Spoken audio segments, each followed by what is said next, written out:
All right, let's talk about ripple editing. Ripple editing is a useful feature that you can very easily use.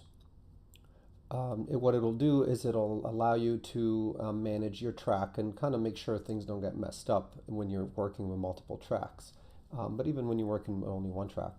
So, in a nutshell, if this is the button for ripple editing, if it's unchecked, if it's, I suppose, unpressed, then it's not working.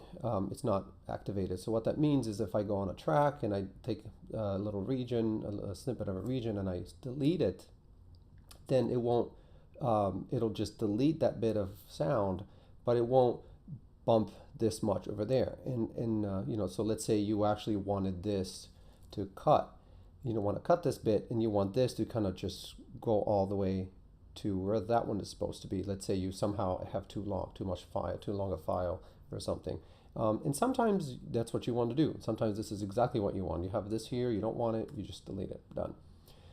Now, when you have ripple editing on, there are two options. So you either have it, so there's three options. It's either unchecked, in which case, of course, it's not working. If you click on it once, you'll see that only you have a little drawing of like 3 tracks, and then one has like this highlighted part.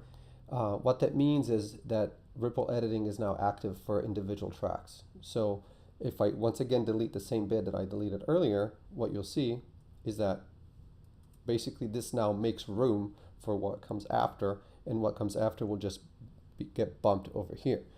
And that's fine, except sometimes if you're viewing your if you're somehow have an extra bit of sound here, but then all the rest of it is aligned among the tracks, you wouldn't want that to happen only on an individual track. You might want everything to bump. In other words, if I delete this, what I'm really saying is I don't want any of this right here. Let's see, these are 3 bars, and what I'm saying is I don't want any of this. I want everything just bump back. So ignore the fact that I'm only selecting this much. I just want to delete all of that. In that case, you would have to go click on this one more time, and now you can see that all 3 of the tracks, of course, that's just symbolic. It could be 3, it could be 30. But if I now go and delete that, click over here, you'll see that everything else that was in the same line, the same time space, it's gone as well. So that's ripple editing.